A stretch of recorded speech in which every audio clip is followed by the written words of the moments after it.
이 초상화 한 점의 가격은 대략 900억 원. 엄청난 그림을 그리고 떠난 한 남자의 얘기를 들려드리려고 합니다.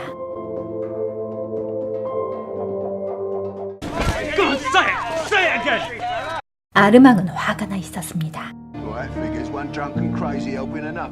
빈센트를 감싸고 돕는다는 이유만으로 아버지 조셉과 아르망의 가족들이 놀림감이 됐기 때문인데요. What did that nobody ever do for us? Making my family hated. 수없이 편지를 썼던 빈센트와 우체국장이었던 조셉은 친구가 됐습니다.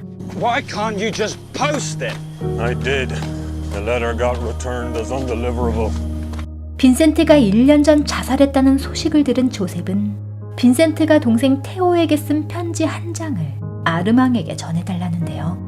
I'm afraid you'll never deliver that letter to 6 months after we buried Vincent. Theo was dead too. 빈센트의 재료상이었던 탕기 영감은 불운했던 빈센트의 인생에 대해 들려줬습니다. There was another Vincent, his stillborn older brother. He thought that boy was the perfect Vincent, but he could never measure up to in his mother's eyes. 그런 빈센트가 이런저런 실패 후 인생의 막다른 길에 섰던 28살. 처음 붓을 잡았을 때의 모습을 탕기 영감은 기억하고 있었습니다. In only 8 years, he had traveled from amateur to an artist of influence. 그런데 놀랍게도 얼마 뒤 빈센트의 관을 보게 됐다는데요. 친구 고겐과 사이가 틀어진 뒤 귀를 잘랐던 빈센트는 정신병원에서 퇴원해 가셰 박사에게 치료를 받고 있었다고 합니다. There is this doctor who I believe is the person to entrust the letter to. So I'm going to there. 아르망은 파리에 간 가셰 박사를 기다리며 이틀간 오베르에 머물게 됐습니다.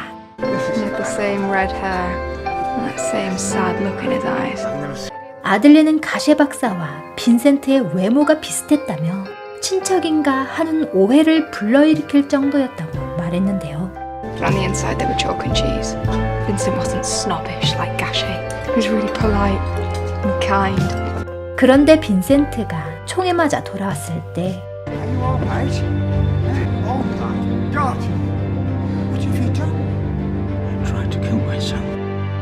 가셰 박사는 빈센트가 고통에 울부짖으며 총알을 빼달라는데도 아무것도 하지 않고 돌아갔답니다. He was evil. I could see the fever in his eyes, and the great artist himself, always skulking about. 가셰 박사의 가정부 루이스는 빈센트를 이렇게 기억했습니다. He was happy here. He liked us. And we liked him. He was a nice, quiet man. 하지만 빈센트가 머물던 라부 여관집 딸 아들리는 빈센트를 다르게 기억하고 있었죠. Always painting, day in, day out, no matter what the weather. I guess you could say he was well organized. Vincent. Yeah, you could set your watch by him. 정규직 직원처럼 아침 8시부터 오후 5시까지는 사방을 돌아다니며 그림을 그렸다는 빈센트. I was wondering when he slept, painting all day, writing these long letters. Always reading these fat books. 아들린의 기억 속 빈센트는 그런 사람이었습니다. Yeah, he used to come down here, even before dawn, to catch some special kind of light. He made all sorts of noises while he painted, puffing like a steam engine. 뱃사공이 기억하는 빈센트는 독특한 예술가였습니다. He looked so happy that this dirty crow was coming close. I thought to myself, how lonely is this guy, that even a thieving crow brightens up his day. 그리고 외로운 사람이었죠. And then he comes here with a Gachet girl. God knows what she saw in him. Must have been twice her age.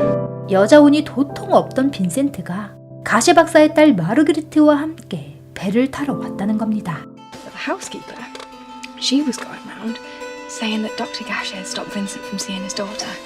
아르망은 가셰 박사의 딸 마르그리트를 찾아갔습니다. I heard you take flowers to his grave every day. I just do that out of respect. You must have been friendly. I wouldn't say so. 마르그리트는 빈센트가 아버지의 친구였을 뿐 자신과 따로 어울리진 않았다고 했는데요. So when you went to the river, that wasn't socializing. Must have been some other girl. I told you I barely knew him. 그러나 아르망은 빈센트가 죽기 얼마 전 화가 난 듯 뛰쳐나가는 걸 본 사람들이 있다고 캐물었죠. You think there was some argument with my father and that's why Vincent is dead? You think it's my father's fault, do you? 아들리는 빈센트가 머물던 그리고 숨을 거두었던 방을 내주며 빈센트의 봉하지 않은 편지를 꺼내줬습니다. Dr. Gachin is eccentric. I don't know how he thinks he can cure me when he seems at least as sick as I am. Loving, Vincent. 그날 밤 아르망은 총에 맞은 빈센트의 꿈을 꾸었는데요. And I wonder if he wanted to kill himself. Why didn't he just pick up the gun and finish the job? Did he change his mind? Did he want to live after all? 뱃사공은 르네라는 청년이 여자들 앞에서 빈센트를 모욕하는 걸 목격했답니다. He could have said something to the boys. Couldn't you see they were bullying him? 그러자 뱃사공이 발끈했는데요. Oh, what did you do for him? Huh? I don't hear you telling me that. Were you such a great friend? 아르망은 아무 말도 할 수가 없었습니다. 빈센트의 죽음에 관한 오베르 사람들의 엇갈린 증언과 빈센트에 대한 엇갈린 평가 속에서 아르망은 진실을 찾아낼 수 있을까요? 오늘 소개해드린 러빙 빈센트는 세계 최초로 유화로만 제작된 애니메이션 영화입니다. 6만여 점의 유화를 그려내야만 했던 이 거대한 프로젝트를 위해 100여 명의 화가들이 영화 제작에 참여했죠. 그리하여 빈센트의 그림이 생생히 살아 움직이게 됐고 러빙 빈센트는 예술적 가치가 높은 작품으로 화제를 모았습니다. 이들의 위대한 도전에 대한 얘기는 러빙 빈센트, 임파서블 드림이란 다큐멘터리 영화로도 만들어졌죠. 빈센트의 파란만장했던 삶은 의문점 투성이었습니다. 빈센트가 귀를 자른 거에 대해서 아직까지도 많은 가설들이 있는데요. 고갱을 찌르려다가 생각을 바꿔 자신의 귀를 잘랐다. 정신병 발작으로 자신의 신체를 자르라는 환청 때문에 그랬다. 테오의 결혼에 충격을 받아 귀를 잘랐다. 고갱이 그린 빈센트의 초상화를 보고 내 귀는 이렇게 안 생겼다며 대조해 보여주기 위해 귀를 잘랐다. 고갱과의 논쟁이 격렬해지다가 고갱이 본의 아니게 무기로 빈센트의 귀를 잘랐고 빈센트는 고갱이 처벌받길 원하지 않았기 때문에 비밀로 했다. 이외에도 많은 가설들이 존재합니다. 그런데 말입니다. 세간의 통설처럼 빈센트가 왼쪽 귀를 완전히 자른 게 아니고 귓불만 잘랐다는 얘기도 있습니다.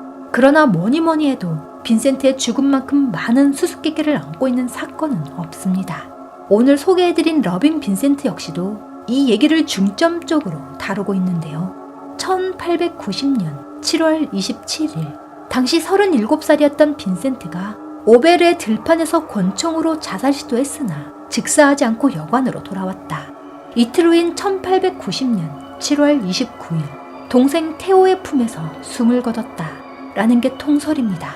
미술사가와 의학계 전문가들은 빈센트가 사망 전 조울증이나 경계성 장애를 앓고 있었고 이런 증상들이 복합적으로 작용해 자살에 이르게 됐을 거라고 주장하고 있는데요. 그런데 말입니다. 빈센트가 자살한 게 아니라 타살된 거란 의견도 있는데요. 화가 반고흐 이전의 판 호우란 책에서 빈센트의 편지 수천 건 등을 조사한 결과라며 빈센트는 자살한 게 아니라 불량총을 갖고 놀던 2명의 소년들이 우발적으로 쏜 총에 맞아 사망했을 가능성이 훨씬 높다라는 주장을 내놨습니다. 소년들이 쏜 총을 맞았지만 아이들을 보호하기 위해 스스로 총을 쐈다고 했다는 거죠. 또한 진실을 읽는 시간이란 책에서 역시 법의학적 추론을 통해 빈센트의 죽음이 타살이란 결론에 이릅니다. 그러나 빈센트의 타살설이 제기된 뒤에 네덜란드 일간지엔 이런 논평이 실렸습니다. 빈센트 반고흐가 2귀를 모두 갖고 명예를 누리다 80세 노령으로 죽었다면 결코 오늘날처럼 신화가 되지 못했을 것이다. 사이프러스와 밀밭보단 빈센트의 정신질환, 우울증, 실술, 귀절단, 자살이 훨씬 더 그의 내러티브, 신비감, 불가해함에 잘 맞아떨어진다. 빈센트가 살아생전 팔았던 그림은 단 한 장, 붉은 포도밭뿐이었습니다.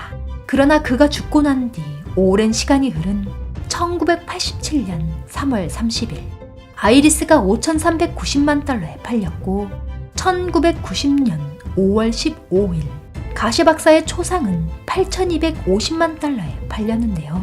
8,250만 달러를 한국 돈으로 계산해보면 1990년 5월 15일의 환율을 적용했을 때 584억 원이 됩니다.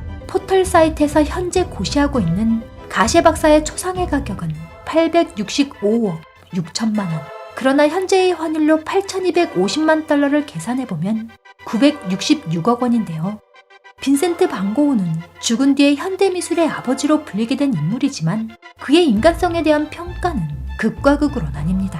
착한 사람, 광인, 순수한 사람, 천재, 게으름뱅이, 시계같이 정확한 사람, 특이한 예술가 등 빈센트에 대한 평가는 이리도 달랐는데요. 그림 말곤 우릴 표현할 방법이 없습니다. 악수를 건네며 당신의 러빙 빈센트 라는 이 말은 러빙 빈센트를 만들어낸 사람들이 어떤 마음 자세로 작업에 임했는지 말해주면서 동시에 이 영화를 보다 보면, 그러니까 빈센트의 작품을 보다 보면 그가 얼마나 따뜻하고 열정적인 사람이었는지 알 수 있을 거란 뜻으로도 들립니다. I have a letter from Vincent van Gogh, a friend of my father's from home. 처음엔 빈센트가 단지 아버지의 친구라고 소개하던 아르망은 어느샌가 빈센트가 자신의 친구라고 소개하는데요. Armand Roulin, friend of the late Vincent van Gogh. 빈센트를 미치광이로 보고 싫어하던 아르망이 빈센트의 삶을 쫓아가다 보니 따뜻한 시선으로 그를 바라보게 된 것처럼 관객들도 그렇게 되리라 꿈꿨던 건 아닐까요? 빈센트가 살아생전 원했던 그대로 말입니다. 난 내 예술로 사람들을 어루만지고 싶다. 그들이 이렇게 말하길 바란다. 마음이 깊은 사람이구나. 마음이 따뜻한